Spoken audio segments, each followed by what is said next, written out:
Dan saat ini, saudara-saudara, saya ingin menyampaikan satu tema mengenai ibadah yang sejati.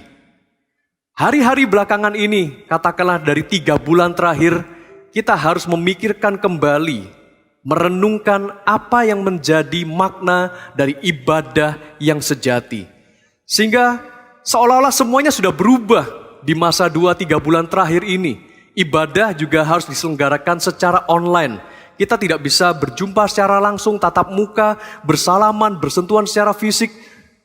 Lama-kelamaan kita juga menjadi terbatas untuk ketemu, tetapi kita juga menjadi terbiasa. Sekalipun selalu ada rasa kangen, kita mau berjumpa satu dengan yang lain. Tetapi oleh karena situasi yang sudah terjadi, kita mau tidak mau juga membiasakan diri. Dan kita harus memikirkan dan merenungkan ulang, sebetulnya makna ibadah yang sejati itu seperti apa. Dan kita mau belajar satu kebenaran firman Tuhan bersama-sama Bapak Ibu Saudara sekalian di dalam Roma pasal yang ke-12 ayat yang pertama dan ayat yang kedua. Kita akan menyelidiki dari satu kebenaran firman Tuhan ini agar setiap iman kita dikuatkan. Saya akan membacakan buat Anda dan Anda juga bisa membacanya di tempat Anda masing-masing. Demikianlah firman Tuhan, Roma pasal 12 ayat yang pertama. Karena itu saudara-saudara, demi kemurahan Allah aku menasihatkan kamu, supaya kamu mempersembahkan tubuhmu sebagai persembahan yang hidup, yang kudus dan yang berkenan kepada Allah, itu adalah ibadahmu yang sejati. Janganlah kamu menjadi serupa dengan dunia ini, tetapi berubahlah oleh pembaharuan budimu, sehingga kamu dapat membedakan manakah kehendak Allah, apa yang baik, yang berkenan kepada Allah, dan yang sempurna. Inilah yang menjadi tema kita hari ini tentang ibadah yang sejati. Ada beberapa orang yang mungkin masih merasa karena belum terbiasa, seolah-olah kalau tidak datang beribadah ke gereja, rasanya belum beribadah. Tetapi oleh karena adanya social distancing, kemudian adanya beberapa penutupan akses transportasi dimanapun Anda berada, sehingga kita semua terhalang dan tidak bisa bertemu secara langsung. Mau tidak mau, kita beribadah jarak jauh seperti ini, tanpa mengurangi esensi dari ibadah itu sendiri. Karena itu saya ingin menguatkan saudara sekalian, jangan sampai kita kehilangan esensi atau makna dari ibadah itu sendiri. Dari beberapa waktu yang lalu ketika kita beribadah seperti ini, sebetulnya benar-benar kita sudah melakukan yang terbaik bagi Tuhan kita. Dan kita benar-benar mau memaknai atau memahami makna apa yang tersirat dari firman Tuhan ini mengenai ibadah yang sejati. Karena segala sesuatunya mau tidak mau berubah. Cara kita beribadah berubah. Tetapi apakah cara yang berubah itu kemudian meninggalkan esensi dari ibadah yang sejati di hadapan Tuhan? Ketika kita membahas firman Tuhan ini yang disebutkan bahwa karena itu saudara-saudara, demi kemurahan Allah, Rasul Paulus mengatakan, aku menasihatkan kamu supaya kamu mempersembahkan tubuhmu sebagai persembahan yang hidup. Ibadah itu adalah sebuah persembahan hidup kita, diri kita. Persembahkan tubuhmu. Rasul Paulus memperingatkan kita atau menasihatkan kita untuk mempersembahkan tubuh. Dan Rasul Paulus juga tidak pernah mengatakan kepada jemaat di Roma, aku menasihatkan kamu agar engkau mempersembahkan rohmu. Tetapi tercatat di dalam Alkitab yang Anda miliki dan yang saya miliki, supaya kamu mempersembahkan tubuhmu, bukan mempersembahkan rohmu. Karena roh kita berasal dari nafas kehidupan yang Allah hembuskan, sehingga saya dan Anda kita semua bisa menikmati kehidupan pada saat ini. Tetapi Tuhan menghendaki agar saya dan Anda, kita mempersembahkan tubuh kita. Kalau kita mempersembahkan roh kita, kita hanya mempersembahkan, ya karena itu memang sudah menjadi bagian atau milik Tuhan. Roh kita kekal adanya. Dan memang Tuhan sudah menebus kita. Roh saya dan Anda, pasti suatu saat nanti bagi setiap kita yang sudah percaya kepada Yesus sebagai Tuhan dan Juru Selamat, kita akan bersama-sama bersatu dengan Kristus Yesus di dalam kehidupan yang kekal nanti. Tetapi pada saat seperti ini, saya dan Anda, kita semua masih hidup di dunia dan kita perlu tubuh. Dan selama kita hidup di dunia ini, kita perlu mempersembahkan tubuh kita ini sebagai persembahan yang hidup. Kita memberikan tubuh kita ini di dalam ibadah kita, dimanapun Anda beribadah pada saat ini, kepada Allah kita. Kita memberikan tubuh kita dalam kondisi hidup-hidup, dalam kondisi penuh kesadaran, dalam kondisi kerelaan hati kita untuk menerima tuntunan Roh Kudus, untuk menerima kebenaran firman Tuhan. Kita mempersembahkan tubuh kita dalam kondisi yang hidup. Bukan karena sebuah kondisi ketika kita dikendalikan bagaikan robot. Ketika kita mempersembahkan tubuh kita di hadapan Tuhan, tentu saja ketika kita beribadah, kita menyembah Tuhan, katakanlah dengan sikap seperti mengangkat tangan kita. Bukankah kita bisa menaikkan tangan kita atau mengangkat tangan kita seperti ini? Kita lakukan dengan penuh kesadaran karena kita hidup, bukan seperti robot. Ketika kita juga berdoa di hadapan Tuhan, kata-kata doa itu keluar dari dalam hati kita, keluar dari mulut kita. Ucapan yang benar-benar sebuah seruan dari batin kita yang terdalam. Bukan karena kita hanya sekedar membaca atau menghafalkan sesuatu. Apabila kita ini mempersembahkan tubuh kita, tetapi tidak dengan hidup yang sesungguhnya, bukan dengan kesadaran yang sesungguhnya, ibaratnya kita seperti robot. Kita mengangkat tangan dengan terpaksa, dengan begitu kaku, layaknya robot. Ketika kita berdoa, mungkin kita mengatakan, ya sepertinya berdoa itu, aku mengasihimu Tuhan Yesus. Seperti tidak ada suatu makna yang hidup di dalamnya. Tetapi ketika Rasul Paulus mengingatkan, jemaat Tuhan, aku menasihatkan engkau agar engkau mempersembahkan tubuhmu menjadi persembahan yang hidup, yang kudus dan yang berkenan pada Allah. Itu adalah ibadahmu yang sejati. Saya mengingatkan setiap Anda sekalian, dimanapun Anda berada pada saat ini, sikap ibadah itu sangat penting. Dan mungkin sudah diajarkan dari beberapa minggu-minggu yang lalu, selalu diingatkan.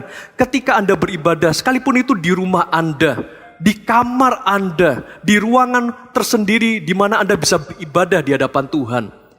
Persiapkan itu dengan yang terbaik. Anda bisa membersihkan diri Anda sebelum mengikuti ibadah. Anda mengenakan pakaian yang layak atau yang pantas. Anda menghindarkan segala sesuatu yang bisa mengganggu selama Anda ibadah. Anda berkonsentrasi penuh, sekalipun kita hanya dibatasi dengan layar monitor seperti ini ketika Anda beribadah bersama-sama.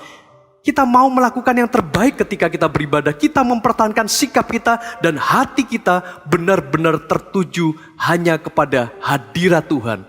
Itulah makna ibadah yang sejati. Kemudian Paulus juga mengingatkan demikian di ayat yang kedua. Esensi dari ibadah yang sejati itu adalah, janganlah kamu menjadi serupa dengan dunia ini, tetapi berubahlah oleh pembaharuan budimu, sehingga kamu dapat membedakan manakah kehendak Allah, apa yang baik, yang berkenan kepada Allah, dan yang sempurna. Jangan menjadi serupa dengan dunia ini.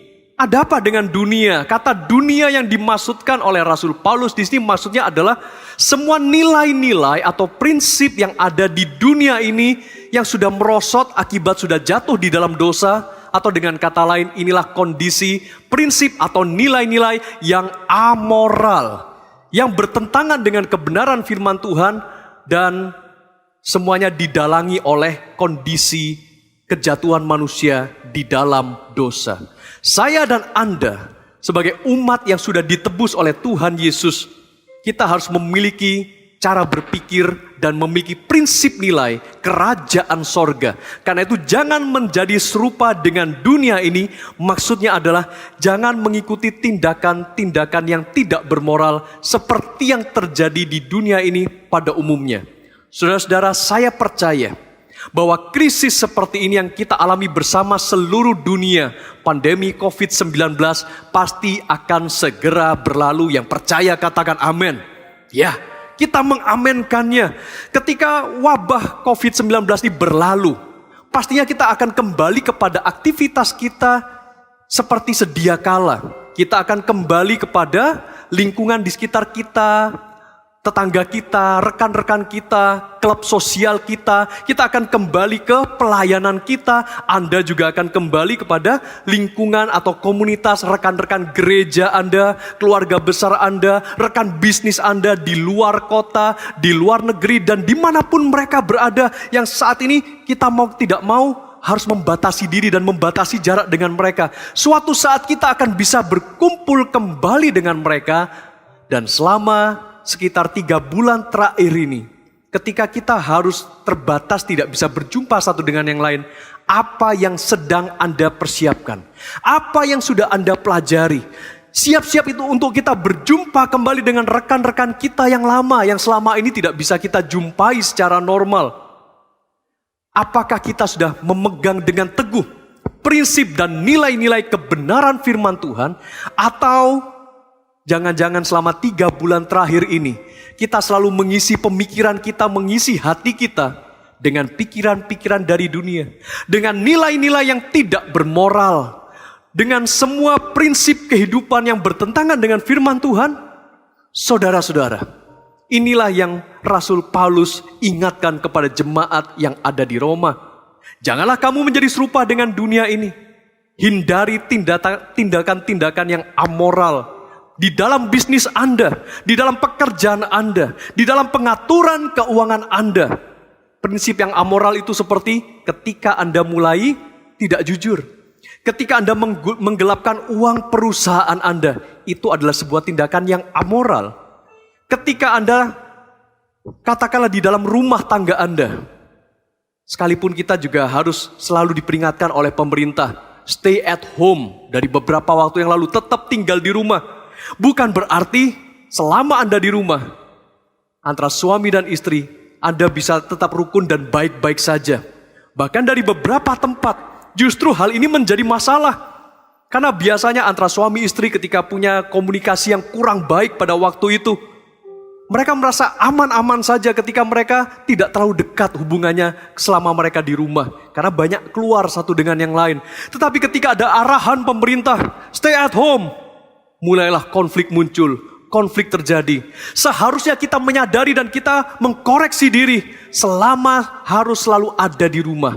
Suami harusnya mengkoreksi diri, apabila ada kesalahan harusnya bertobat. Demikian juga dengan istri, harusnya selama harus stay at home, berjumpa dengan suami terus menerus.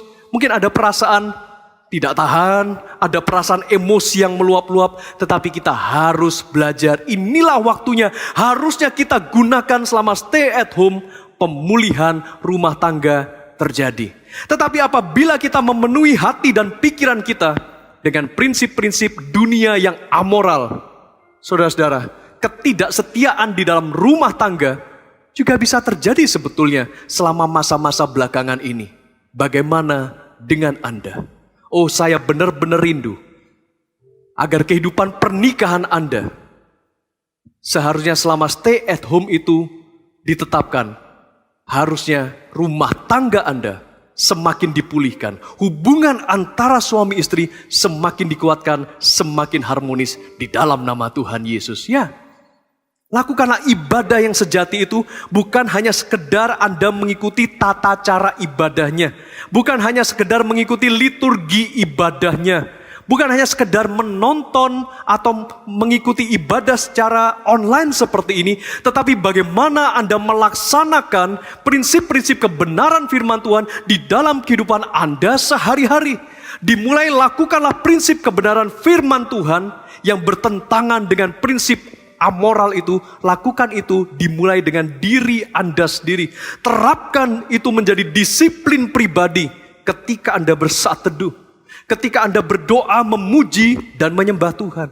Terapkan itu juga di dalam rumah tangga Anda, hubungan antara suami dan istri. Terapkanlah kasih Kristus ketika Anda sebagai orang tua memiliki anak-anak. Terapkanlah kebenaran prinsip firman Tuhan ini kepada anak-anak Anda, di tengah-tengah keluarga Anda. Dan demikian juga di dalam pekerjaan Anda. Terapkanlah kebenaran firman Tuhan ini kepada partner bisnis Anda, kepada para pelanggan Anda, kepada orang-orang yang bekerja kepada Anda, atau kepada siapa Anda bekerja pada saat ini. Terapkanlah prinsip kebenaran firman Tuhan ini. Dan semua itu bisa dilakukan apabila kita sudah mengalami pembaharuan pikiran. Seperti firman Tuhan juga katakan, tetapi berubahlah oleh pembaharuan budimu, sehingga kamu dapat membedakan mana kehendak Allah, apa yang baik berkenan kepada Allah dan yang sempurna. Saudara-saudara, saya simpulkan bahwa ibadah yang sejati yang dimaksudkan di dalam Roma pasal 12 ayat yang pertama dan yang kedua ini adalah ibadah sejati itu artinya kita mempersembahkan diri kita sepenuhnya, totalitas diri kita kepada Tuhan.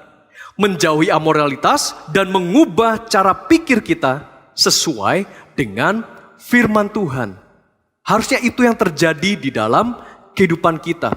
Ada aspek di mana kita mempersembahkan tubuh kita hidup-hidup. Artinya kita mempersembahkan diri kita sepenuhnya kepada Tuhan. Dan kalau kita sudah menyerahkan diri kita, tubuh kita ini menjadi milik Tuhan, seharusnya sudah selayaknya kita menjauhi semua nilai dan prinsip dunia yang amoral itu, serta pikiran kita terus diubahkan. Akal budi kita diperbaharui sesuai dengan kebenaran firman Tuhan.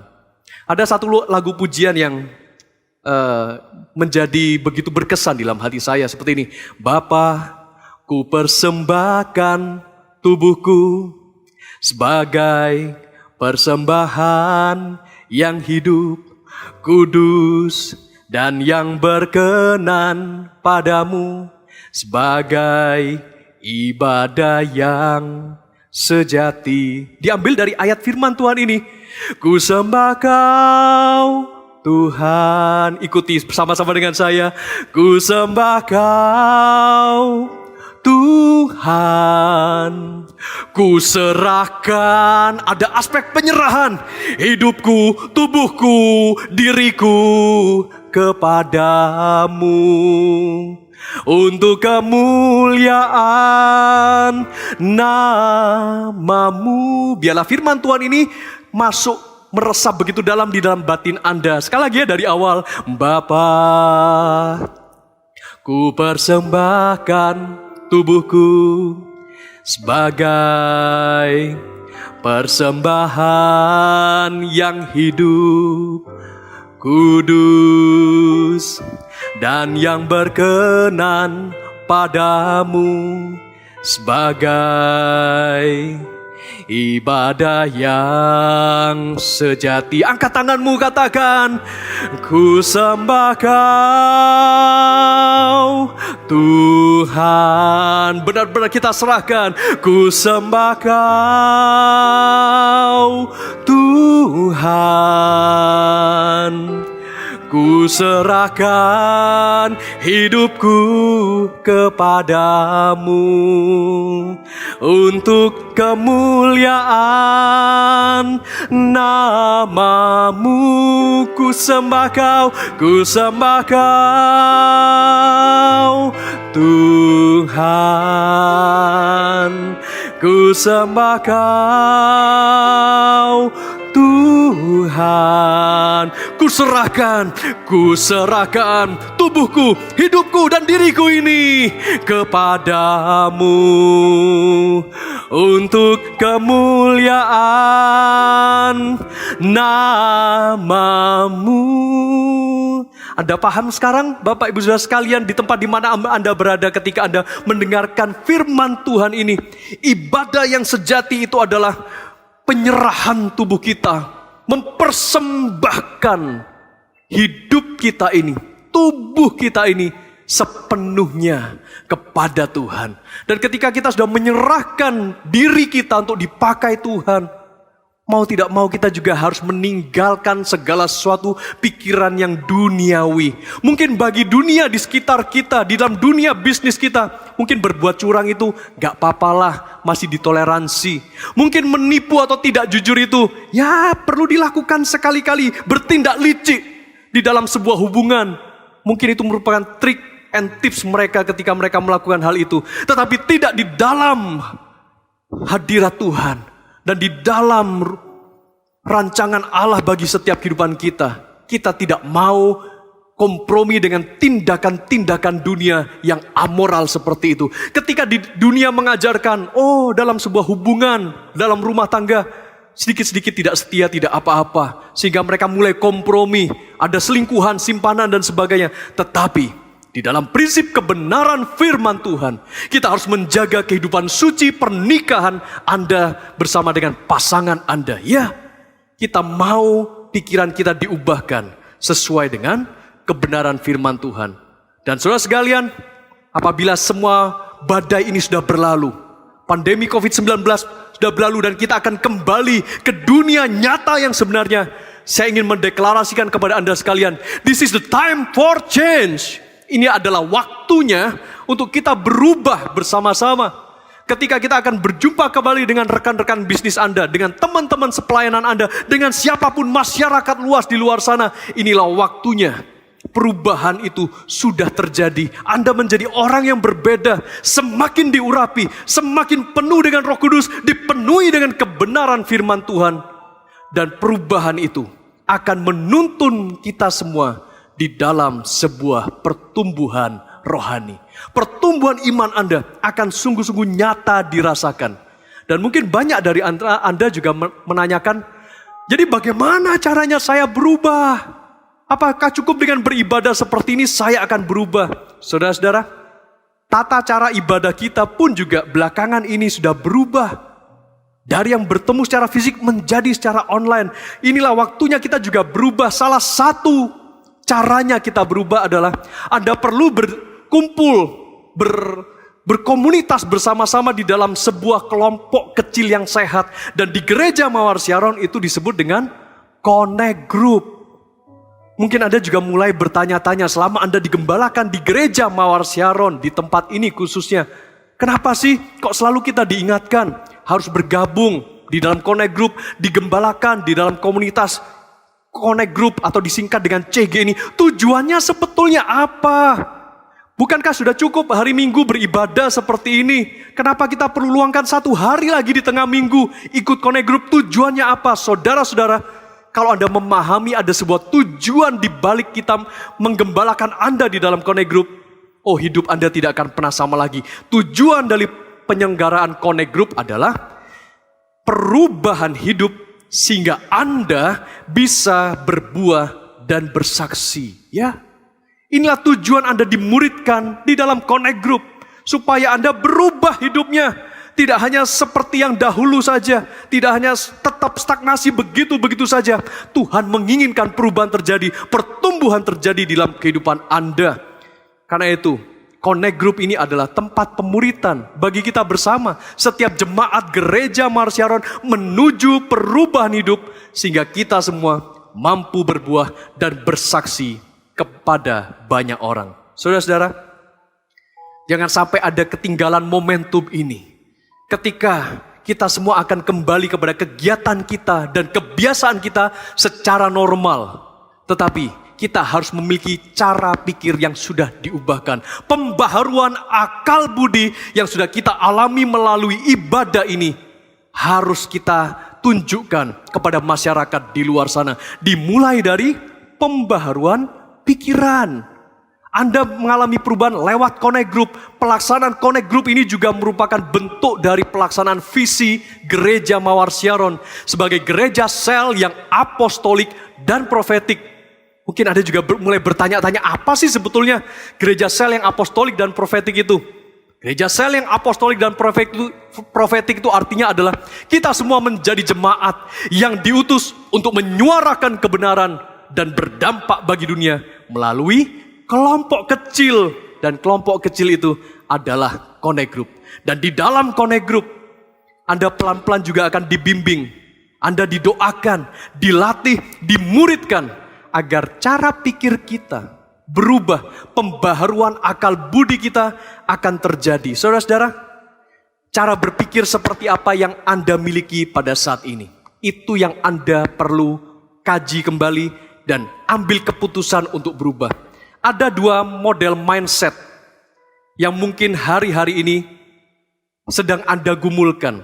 Yang pertama adalah mindset kaku dan yang kedua adalah mindset untuk bertumbuh. Anda tipe orang yang seperti apa? Saya dorong Anda untuk Anda memiliki cara berpikir yang terus mengalami pertumbuhan.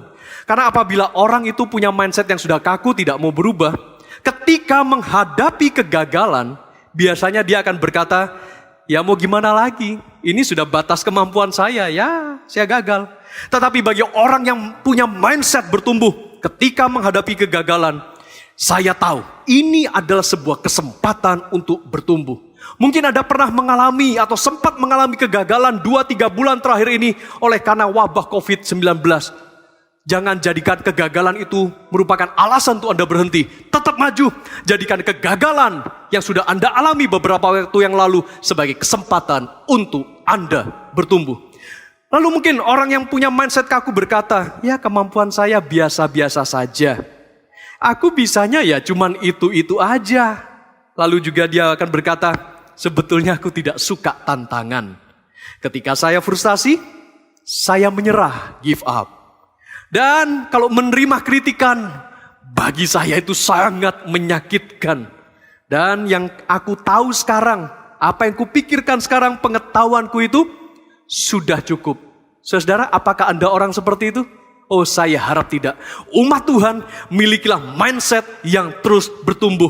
Orang yang punya mindset bertumbuh akan berkata, aku bisa belajar apapun yang ku mau. Di dalam segala keterbatasan, aku bisa belajar apapun yang aku mau. Dan tantangan maupun kesulitan justru itu akan membuat saya semakin maju. Bagaimana ketika Anda menerima kritikan? Orang yang punya mindset bertumbuh akan mengatakan, semua kritikan itu membangun bagi saya. Dan aku juga terinspirasi akan kesuksesan orang lain. Dan aku mengejar supaya juga jadi sukses seperti orang itu. Dan yang terakhir, orang yang punya mindset bertumbuh akan berkata, aku suka mencoba hal-hal yang baru. Saudara-saudara, apabila dalam waktu ke depan, beberapa saat lagi, kita akan kembali kepada kehidupan dunia nyata yang normal, kembali kepada pekerjaan dan hidup sehari-hari seperti sedia kala sebelum pandemi COVID-19 ini terjadi. Mari bersama-sama ubah mindsetmu sesuai dengan kebenaran firman Tuhan. Karena di dalamnya terkandung ibadah yang sejati. Mari bersama-sama kita satukan hati di dalam doa. Kita bersyukur untuk kebenaran firman Tuhan ini. Dan kita mau arahkan seluruh kehidupan kita. Kita mempersembahkan tubuh kita. Diri kita ini sepenuhnya hanya kepada Tuhan kita.